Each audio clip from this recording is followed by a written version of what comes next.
কুরবানি করা ফরজ হলেই যে একটা গরু কিনে কুরবানি দিতে হবে বা গরুর ভাগ থাকতে হবে এই ধরনের কোনো কথা না। আপনি ৫,০০০ টাকা দিয়ে একটা ছাগল কিনছেন, সেটা কিনে কুরবানি দিচ্ছেন, তাহলেও কিন্তু আপনার কুরবানি হবে। তবে আগের সময় বলছি, আপনি কোটিপতি, আপনি কি করলেন ৫,০০০ টাকা দিয়ে একটা ছাগল কুরবানি দিলেন, এটা কিন্তু আপনার জন্য মানায় না। কুরবানি যদিও হয়ে যাবে, একটা হলো আপনি সূরা কিরাত কিছু জানেন না,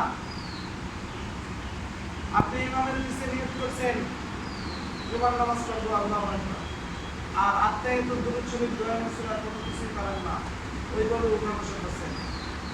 যদিও আপনার আদায় হয়ে গেছে, কিন্তু আত্মাহিয়াতু করেন নাই, আপনার ওয়াজিব তরফ হয়েছে, দুরূদ শরীফ করেন নাই, সুন্নত তরফ হয়েছে, রুকুতে কি করতে হয় সেটাও জানেন না, সিজদার ভিতরে কি করতে হয় সেটাও জানেন। এখন আপনি কোটিপতি, আপনি ৫,০০০ টাকা দিয়ে কুরবানি করলেন, আপনার কুরবানিটা হলো ঠিক কুরবানি, আপনার কুরবানিটা ওই জন্য হয়েছে।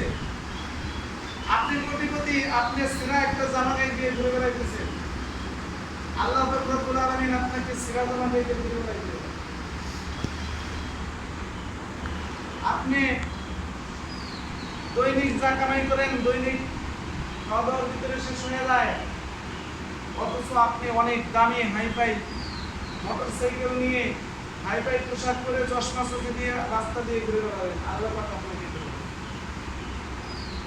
এটা আল্লাহ পাক আপনাকে বলে নাই। আপনি গরিব মানুষ, ১,০০,০০০ টাকা মাত্র আছে, আপনি কি করলেন, ১,০০,০০০ টাকা নিয়ে যে বাজার থেকে গরু একটা কিনে করলেন, আল্লাহ পাক কিন্তু আপনাকে দিতে বলেন যে তোমার ১,০০,০০০ টাকা আছে, ওই ১,০০,০০০ টাকা দিয়ে তুমি কুরবানি করে দাও, এটা আল্লাহ বলে নাই। আল্লাহ বলছে তোমার উপরে কুরবানি ফরজ, কুরবানি করতে হবে। তবে কুরবানিটা হবে কিরকম, আপনি যেই ধরনের কুরবানি ফরজ আপনার উপরে, সেই ধরনের কুরবানি আপনার উপরে। যেমন হাদিসের ভিতরে আছে, কুরবানি তোমরা করবা গরু, ছাগল, উট, দুম্বা, যেটাই তোমরা কিনো মোটা তাজা দেখে কিনতে হবে, সুস্থ সবল দেখে কিনতে হবে। এখন হাদিসের ভিতরে আছে, হুজুর বলছে মোটা তাজা দেখে কিনতে হবে। আপনি খাসি একটা কি করলেন, মোটা তাজা দেখে খাসি একটা কিনলেন, ১,০০,০০০ টাকা আছে আপনার, ১,০০,০০০ টাকা দিয়ে কিনলেন বড় দেখে। আপনাকে কিন্তু এটা বলে নাই আল্লাহ, আপনাকে দান করতে বলছে আল্লাহর রাস্তায়। এটা ঠিক আছে, আপনার কাছে যা আছে সম্পদ সব আপনি দান করে দিলেন, দান করে আরেকজনের কাছে হাত করতেন, দেখো আমার টাকা পয়সা নেই করে টাকা দাও। অথবা বিরাকে গেলেন কি করতে, সুদের উপরে টাকা দিতে, ব্যাংকের থেকে ঋণ করলেন। আল্লাহ পাক আপনাকে এরকম দান করতে বলেন, এরকম দান করতে বলে নাই যে তোমার কাছে যা আছে সব দিয়ে দাও, সব দিয়ে কি করবা, আরেকজনের কাছে হাত করবা, এটা কিন্তু আল্লাহ বলছে। দান করতে বলছে, এটা ঠিক আছে। দান করবে কোন হিসেবে, আপনার টাকা পয়সা যেই হিসেবে আছে সেই হিসেবে দান করবে। আপনি যেই হিসেবে টাকা পয়সার মালিক, ওই হিসেবে দান করতে হবে। মনে করেন মসজিদ ঘরের ব্যাপারে যদি চাই যে মসজিদ ঘর আমাদের মেরামত করতে হবে, কিছু টাকা পয়সার দরকার, যে একবার দৈনিক যা আনে ওইটা দৈনিক খেয়ে শেষ হয়ে যায়, সেই ব্যক্তি দিল ২,০০০ টাকা। আর আপনি মনে করেন ৫০,০০,০০০ টাকার মালিক, আপনি চিন্তা করলেন যে ও ২,০০০ টাকা দিল, তাহলে আমিও ২,০০০ টাকা দিব। এটা কিন্তু আল্লাহ পাক আপনাকে বলে নাই যে তুমি এরকম দান করো। একজন গরিব মানুষ, সে ২,০০০ টাকা দিতেছে মসজিদে, মসজিদ মেরামত করার জন্য, আপনাকে দান করতে বলছে আল্লাহ, ঠিক আছে। আপনি যদি গরিব মানুষ ২,০০০ টাকা দিল, আপনি যদি ২,০০০ টাকা দিলেন। একজন ফকির হয়েছে, গরিব একজন মানুষ, সে কি করলো, পকেটের থেকে ৫ টাকা বের করে দিল, তার কাছে আছে ৫ টাকা। আপনি কোটিপতি, আপনিও কি করলেন, পকেটের থেকে ৫ টাকা বের করে দিলেন। আপনাকে কিন্তু আল্লাহ এটা বলে নাই তুমি 5 টাকা, তুমি কেন ৫ টাকা দিবা, তুমি যেই আন্দাজে টাকা পয়সার মালিক, তোমাকে দিলে সেই আন্দাজে দিতে হবে।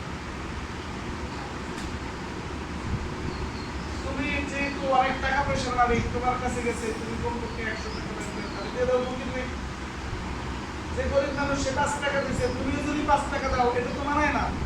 আল্লাহ পাক তোমাকে সম্পদ দান করেছে, সেই সম্পদ নিয়েই তো তুমি বাহাদুরি করতেছো, তাহলে তুমি আল্লাহর রাস্তায় খরচ করতে পারো না। আল্লাহ পাক তোমাকে সম্পদ দান করছে, আল্লাহ পাক খরচ করছে কুরবানি করা, অথচ তুমি টাকা পয়সা সব টাকা পয়সা কি করতেছো? ব্যাংকে রাখতেছো, টাকা পয়সা ঘরের ভিতরে রেখে ওইভাবে করতেছো, কুরবানি করতেছো। অনেকে আছে দেখা যায় ঋণ নাই, একটা গরু আছে তার, যে গরুটা কুরবানির সময় ছাড়বে, ঋণ নাই কিন্তু মাত্র একটা গরু আছে, সেই গরুটা কুরবানির সময় ছাড়বে। সেই গরুটা মনে করেন যে 1.5 লাখ টাকা বিক্রি করছে, অথবা 1,20,000 বা 30,000 টাকা বিক্রি করছে কুরবানির আগে। ওই ব্যক্তির উপরে কিন্তু কুরবানি করা হবে। কুরবানি করার যে টাকা পয়সার পরিমাণ, এটা বছরের শুরুতে এবং শেষে থাকা আবশ্যক না। বছরের শুরুতে এবং শেষে থাকা আবশ্যক হলো জাকাতের ক্ষেত্রে। জাকাত ফরজ হবে যে ব্যক্তির নিকটে বছরের শুরুতে 52.5 তোলা রূপার যে দাম আসে ওই পরিমাণ, এবং বছরের শেষে ওই পরিমাণ। যদি টাকা কারো কাছে থাকে, মাঝখানে বেশি থাক আর কম থাক, শুরুতেও আছে শেষেও আছে, তাহলে ওই ব্যক্তির উপরে জাকাত ফরজ। কিন্তু ঈদের দিন সকালবেলা, অথবা কুরবানির ঈদ হয় 3 দিন, হ্যাঁ কুরবানির ঈদ হয় 3 দিন, 10, 11, 12, এই 3 দিনের মধ্যে যদি আপনি ওই নিসাব পরিমাণের টাকার মালিক যদি আপনি হন, 3 দিনের মধ্যে, মনে করেন যে কুরবানির প্রথম দিন গেছে, দ্বিতীয় দিন গেছে, আপনার কাছে কোনো টাকা নাই, কিন্তু তৃতীয় দিনে আপনি টাকার মালিক হয়েছেন, তাহলে তৃতীয় দিনে আপনাকে কি করতে হবে? একটা ছাগল হলেও কিনে কুরবানি, একটা ছাগল হলেও তৃতীয় দিনে কুরবানি করতে হবে, দিতে হবে আল্লাহর রাস্তায়। এই জন্য আমরা যারা এখনো নিয়ত করে নেই কুরবানি করা, যদি এই ধরনের কেউ থাকি, তাহলে অবশ্যই কুরবানি করার নিয়ত করবো, কুরবানি করে শুরু করবো। ঋণের ধরনটা কি হবে? ঋণের, হ্যাঁ, এই যে একটা প্রশ্ন করছে, মনে করেন অনেকে আছে হলো চাকরিজীবী, অনেকে চাকরিজীবী আছে, তাদের হলো একটা সিস্টেম আছে ব্যাংকের থেকে টাকা তোলা, ব্যাংকের থেকে টাকা তুলতেছে, প্রত্যেক মাসে মাসে নির্দিষ্ট পরিমাণে টাকা কেটে শুরু দিচ্ছে। 10 লাখ টাকা উঠিয়েছে ব্যাংকের থেকে, ঠিক আছে, সেটাও ঠিক আছে, কিন্তু এই ঋণটা কিন্তু এই ধরনের ঋণ না যে তোমাকে কি করতে হবে, এখনই নিয়ে টাকা জমা দিতে হবে, এই ধরনের ঋণ কিন্তু না। এটা সরকার নিজেই কি করতেছে, টাকা কেটে নিয়ে যাচ্ছে। তাহলে এই ধরনের যদি হয়, তাহলে এটা কিন্তু ঋণ বলা হয়।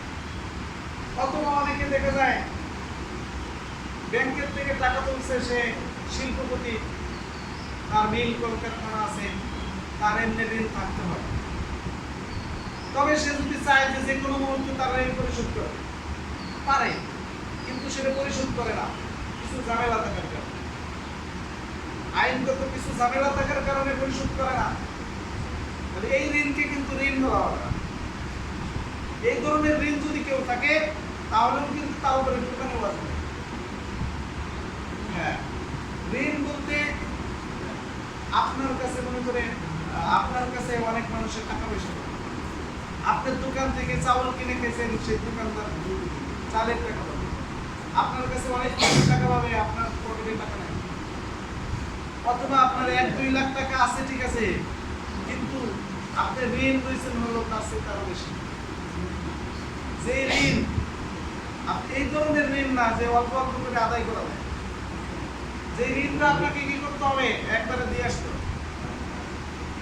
এবং এই ধরনের ঋণের ভিতরে যদি আপনি করেন, তাহলে সেই সময় কিন্তু আপনার উপরে কুরবানি আবশ্যক হবে না। জমি বন্ধু আছে 2 লাখ বা 4 লাখ, আমার চাকরি টাকা আছে, আমার টাকাটা আইনে জমি বাধ্যতামূলক না, আমি সমাজ করে সবাই। এখানে আমি একটা কথা বলি শুনে, জমি বন্ধুক রাখা আছে মনে করেন যে আপনার 5 লাখ টাকা, 5 লাখ টাকার জমি বন্ধক রাখা আছে। আপনি ব্যাংকে মনে করেন যে আপনার ঋণ আছে 3 লাখ টাকা বা 4 লাখ টাকা বা 5 লাখ টাকা।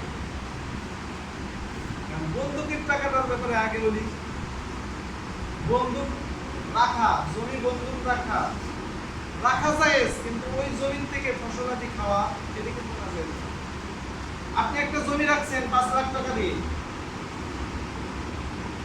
জমি রাখছেন 5 লাখ টাকা দিয়ে, যে সে টাকা যেদিন আমার ফেরত দিবে সেদিন আপনি জমি ফেরত দিবেন, জমি বন্ধক রাখছেন, ভালো কথা। কিন্তু ওই জমি আবার চাষাবাদ করে অথবা বর্গা দিয়ে আপনি ওই জমির ফসল খাবেন, এই ফসল খাওয়া আর সুদ খাওয়া এক। ওই জমির ফসল খাওয়া এবং সুদ খাওয়া পরিপূর্ণ এক।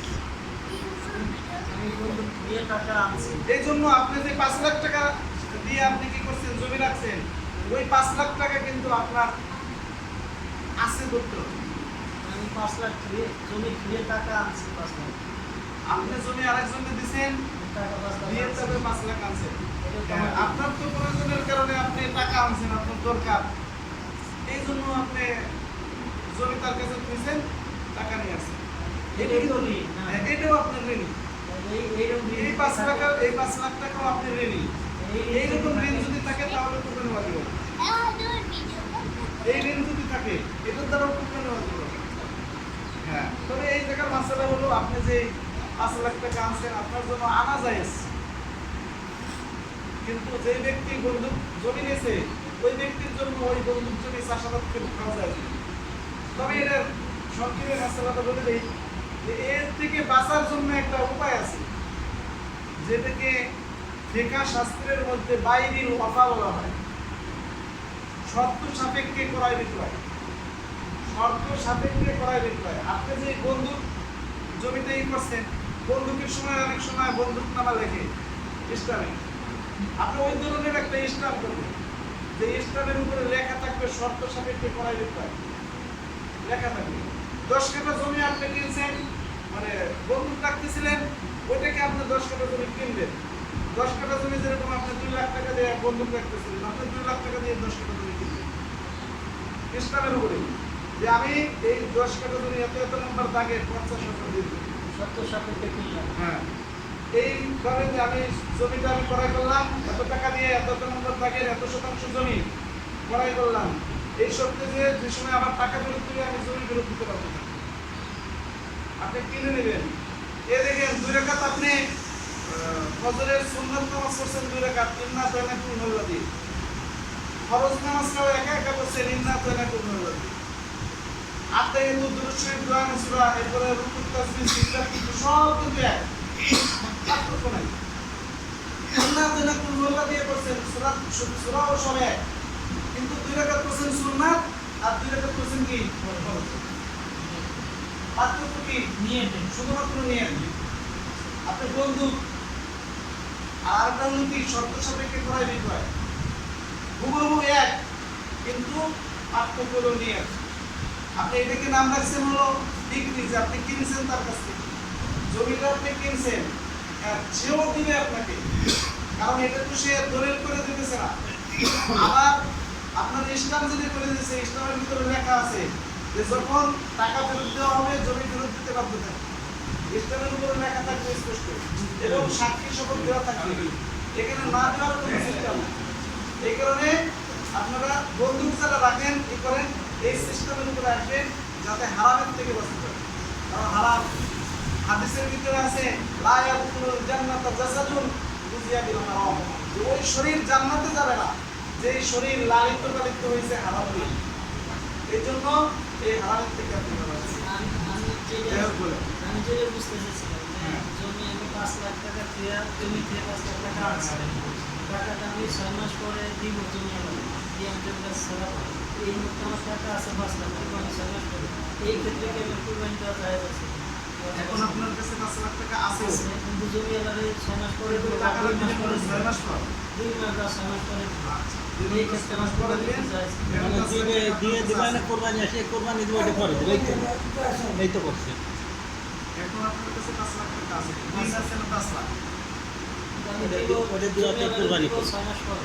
6 মাস পর এবং যদি মনে করেন যে আপনার এরকম হয় যে এই 6 মাসের ভিতরে আপনি 8 লাখ টাকা কামাই করতে হবে, যদি অপশন থাকে যদি তাহলে option জায়েজ। থাকে, তাহলে আপনার উপরে কুরবানি। আর যদি অপশন না থাকে আর কুরবানি করা জায়েজ না জায়েজের ব্যাপার বলবো। যদি একবারে গরিব মানুষের জন্য কেবল কুরবানি করে একটা, তার জন্য কিন্তু জায়েজ।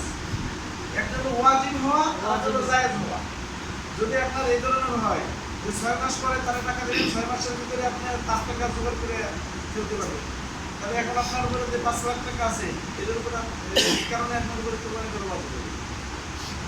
6 মাস পরে যেহেতু আপনি তারা টাকাটা দিতেছেন, 6 মাসের ভিতরে আপনার চাকরির টাকা হোক, যেভাবে হোক আপনার ব্যবস্থা আছে, 6 মাসের ভিতরে আপনি তার টাকা দিয়ে দিতে পারবেন, তাহলে আপনার এখন কুরবানি করা বাধ্য হবে। আর যদি ব্যবস্থা না থাকে আর যদি সেই ব্যবস্থা না থাকে তাহলে আপনার উপরে কুরবানি বাধ্য হবে না। যাই হোক, ঠিক আছে, ওখানে কথা আমরা দিলাম দিব কুরবানি-